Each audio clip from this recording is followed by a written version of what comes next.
Hello Internet, James Allen from Out of 8, and today I'm playing military real-time strategy game Graviteam Tactics Mius-Front. This is a sequel to Operation Star and Achtung Panzer, if you're familiar with either of those titles. Features both an operational mode where you move units around a strategic map in a turn-based mode, and also tactical real-time battles. The game has a really large focus on realism with historic orders of battle, realistic maps for the era, communication, ballistics, stuff like that. So the game features a tutorial training mode that kind of goes into the broad details of the game but doesn't really get into specifics. Also has a pretty nifty random battle generator, which is kind of nice. In addition to that, it does have a battle editor, which you can go in and customize your own engagements, and it has a couple of campaigns. It has a shorter and a longer version for both the Germans and the Soviets. It also has online battles. However, if you want to join an online battle, you have to put in the IP address in advance before you join the mission there. So what I'm going to do is I'm going to start a new campaign so I can show off that mode here. And we're going to play as the Soviets on the shorter one. So I'm going to restart this actually. So in this version, this is the counterattack for the Russians. So they're going after and invading the Germans here. So it gives you a little briefing to begin with. On here, basically what you do is you just move units around, and you're trying to capture all of the enemy points that they hold. You do have these reinforcements that you can move around. And then basically you just kind of move guys up, and anything that's in the center square is able to have a battle spawn. So the HQ you can't move. So let's do, I actually kind of don't want to do that. I should probably move these guys up here. So we'll see what happens here with battles. And basically anytime that the opposing armies are in the same big square, then you get a battle that happens. So these guys are reinforcements that are coming in later. And that's actually kind of... might move these guys up, but... that's kind of all I really want to do for this first turn. I'll probably wait until the next turn to move these guys into these regions here, because I don't want to be outnumbered. I want to actually move all the units in there. And what you can do is that you can look at the different orders of battle, look at different statistics. You can view the all the stats and stuff like that. You can also give orders for reinforcements for each individual unit. Which is pretty cool. So I'm just going to end the turn here, and then we'll see what happens. We actually do get one battle here.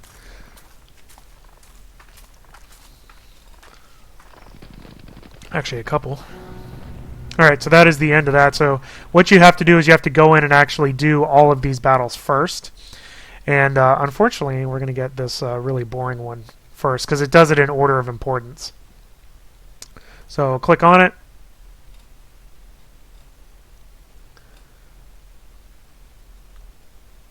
And we'll have at it. So the operational mode is pretty basic. You're basically just moving stuff around and then reinforcing them as you can.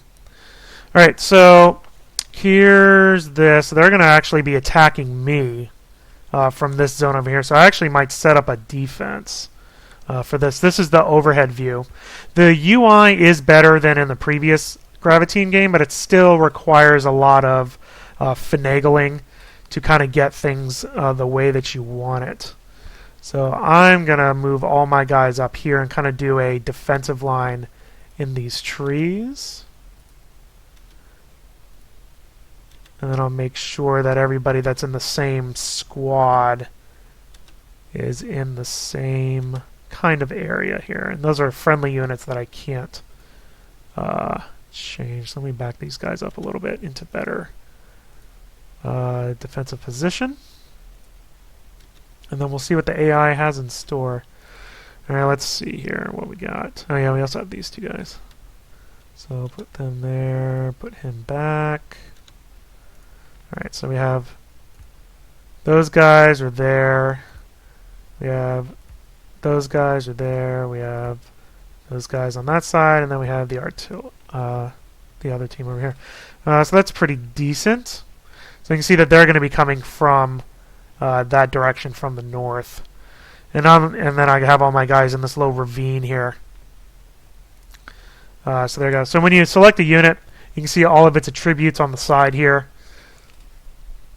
So pretty realistic thing. You can also adjust the formation, do ambush of enemy units, conceal yourself, which is actually probably what I'll do with pretty much all my units after I deploy them. So we're going to select everybody. We're going to put everybody on conceal and everybody on defend. And that will be my order. And there it goes. So let's see how long this particular scenario is going to take. This is an hour, just like usual. Now you can't accelerate time, and it'll accelerate it basically as fast as it'll go, considering what's happening on screen at the same time.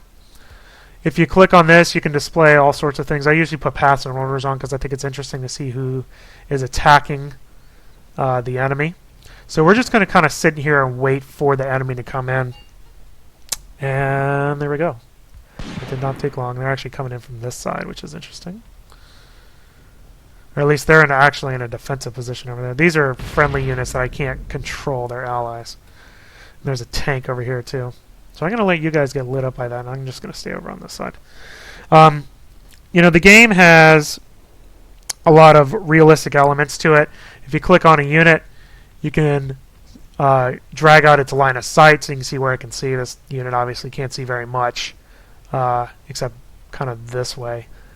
In addition, if you click this button, it'll show area of sight, so that, you know, anybody that's green they can see. So that's pretty cool. There, you know, it has a lot of you know, things that it tracks with all these units. You know, all the ammunition and weapons, and it has realistic ballistics and stuff like that. Wire link just got established. Another thing that's new in this game is this command level, which really becomes important if you're on offense. You're basically restricted with how quickly you can issue orders. So you're not able to just spam orders. You have to kind of think about where you want them to go, and then they'll execute it automatically. Now, it's not as big of a deal in this game because when you give an order, you can right-click on here and there's all these presets.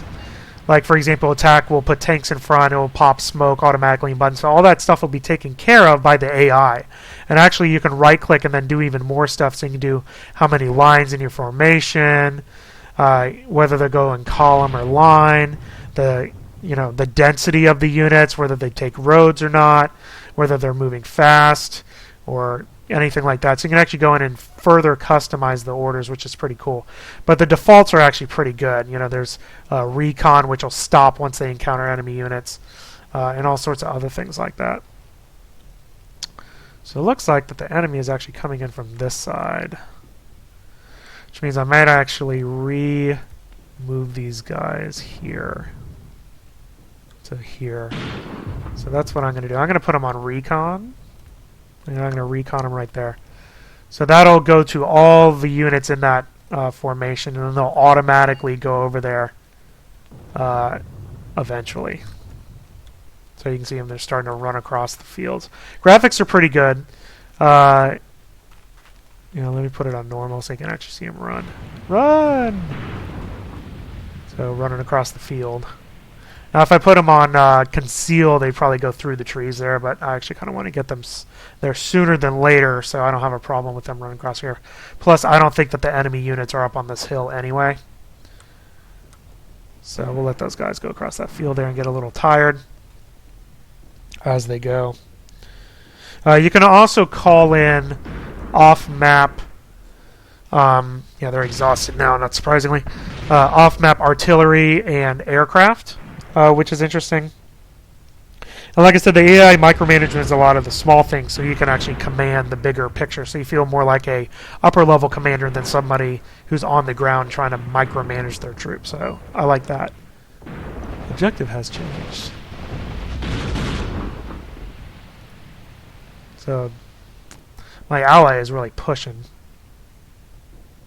So these guys are kind of resting a little bit. Yeah, they're exhausted. Just trying to get up in these trees. See if we can help these guys out. I'm going to keep these guys over here in reserve for now. then we'll see how it goes. You know, while the interface is better than it was before, it's still not really that accessible. It definitely has a learning curve into trying to figure out how to get specific information. You know, this stuff is all great, but it'd be better if it was more organized and some of the commands were easier to follow.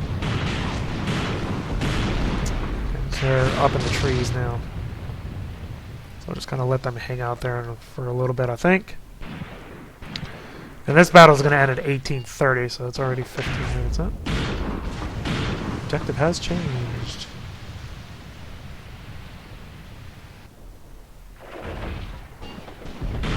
Oh, under fire. There we go. One thing that the game really captures well is kind of the chaos of battle. You'll have a lot of, fire go across, between the units and all that stuff. So it does a really good job showing kind of the brutality of combat in that sense. So we'll kind of let these guys go, and we'll see how they do. I think they've executed their order. So we'll see. I don't know what he's doing. His morale's very low, though. Yeah, they're kind of... nope, they're firing something.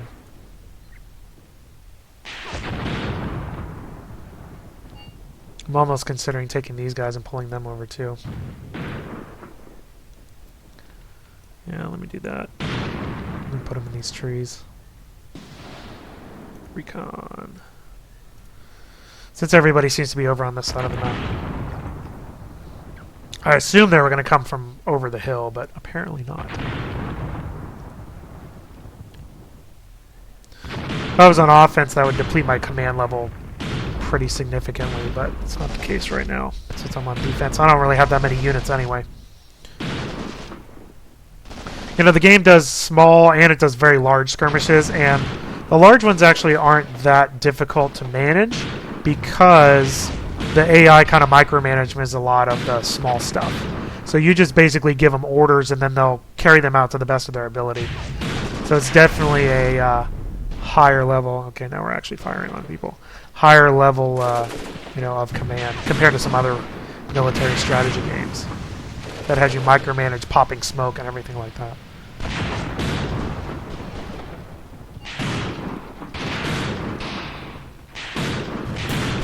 Looks like they have there's a lot of little symbols that appear, like these little triangle things that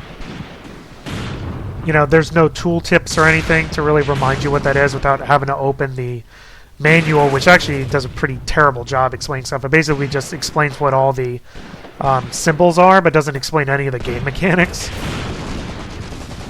So definitely things could be a little bit yeah, go attack them. Things could be a little bit more verbose and than they are, certainly. Yeah, he's suppressed. I think that's what the triangle is, if I'm not mistaken. No, because suppressed is a down arrow. Enemy contact. Where are you going, dude? I'm just gonna go hang out in this bush. Don't mind me. Tank's over there, too. Yep, see, there are some guys going from there. Good thing I kept those guys over. Or at least I have a couple guys over. So, defend here.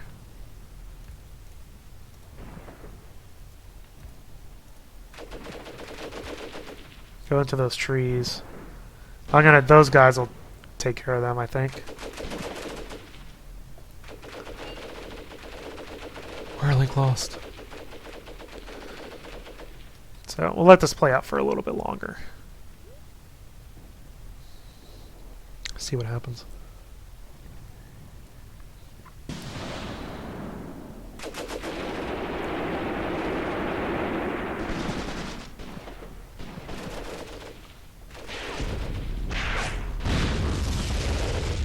There's a tank coming too.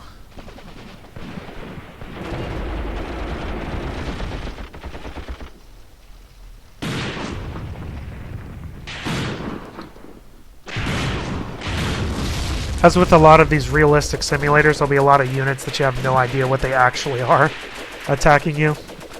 It's really just based on what your, recon is, and they are actually flanking me. Interesting. Alright. Let's see if I can do the following. I'm going to have you covert move over here. If you hold down shift, you can do waypoints and issue more than one command at a time. I want them to stick to these trees. And I'm going to pull them to try to deal with this nonsense that's going on. So I'm going to swing around. This game has basically this entire region modeled with realistic elevations and foliage and stuff like that in the towns and stuff. So it's pretty impressive, although it's not a super, super huge area. It is a lot of, pretty good amount of historical detail there. And even the small battles, they give you a very large area to play with. So you can do these flanking maneuvers like the AI is trying to do. AI is pretty good. I have no issues with it. Especially when it's managing your units. That's kind of when you notice it the most. But it plays each of the scenarios different each time.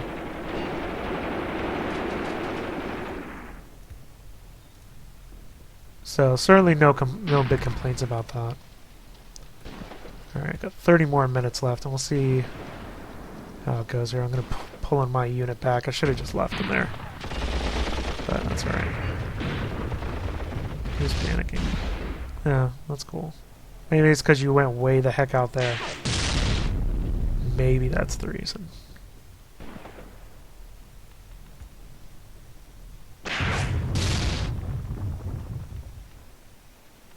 There's also a lot of interesting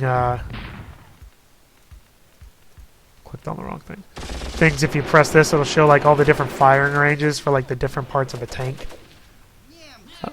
Which only works if you have a tank, but a lot of detail. It actually shows the graph of how the firing degrades over the ballistics degrades over distance. It's pretty interesting. So certainly trying for a realistic tilt. And they're almost at the first waypoint. Yeah, they're going way the heck around. Where they're trying to go.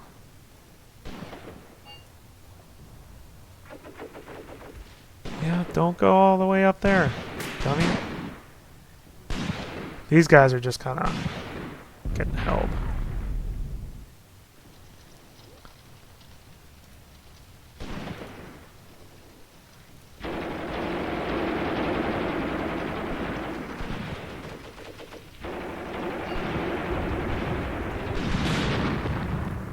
You're under fire.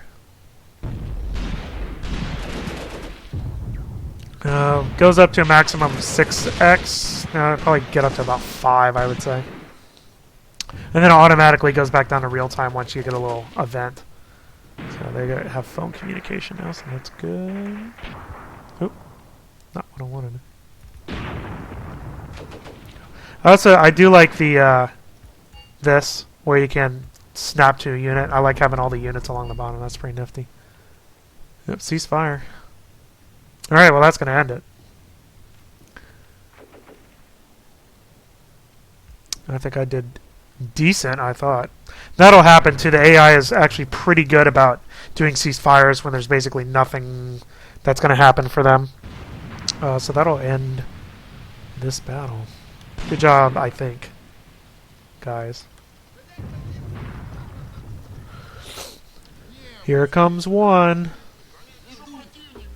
Alright, so yeah, actually the fighting was pretty about the same. Yeah, we all kept the same battle. I got a pretty good score though. I lost a lot. That was the Allies though. So anyway. So we can go back to turn operation.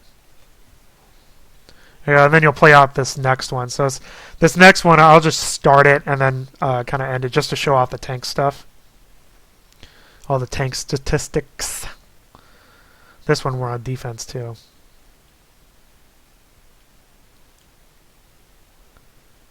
So again, like before, this is, all this. I'm just going to deploy. It doesn't matter. Where do I have a tank? Here's a tank. So if you select the tank, you'll be able to see all the stats and stuff for it, which it'll pull up once the time goes. So that's pretty cool. Anyway, so there you go. That is Graviteam Tactics Mius-Front. I think it's a pretty good game. I don't think it's accessible enough to kind of appeal to a wide audience. I think it's really going to go for people that want super realistic military strategy games at the expense of usability. I mean, a lot of this takes a lot of practice to kind of figure out what all these little symbols mean. Tooltips are there for some things, but then other things there aren't any. And it just takes getting used to the way that things are laid out in the interface. It's definitely better than in previous Graviteam games, but there's always room for improvement to try to make it more intuitive over time. The operational mode is pretty basic, actually. It's really just kind of moving units around and then choosing who gets reinforcements over time. The tactical battles is really where it's at. And the game kind of really adheres to its little approach of realism with the ballistics and communication and having the historic units and morale and suppression and all that type of stuff. I do like the AI both as it plays against you as an enemy, and also how it manages your troops when you give it kind of generic orders to defend here or attack here. It actually does a pretty good job of using cover and engaging units and automatically helping out their enemies, popping smoke, stuff like that. So it really lets you command the larger picture instead of having to worry to micromanagement the game. So as a person personally that doesn't really like micromanagement strategy games, I do appreciate that. So like I said, this is a recommended title for people that can handle a more hardcore war game, real-time strategy war game. But more casual people, I think, will be turned off by the kind of lack of completeness in the user interface. That's all I have for today. Till next time, bye now.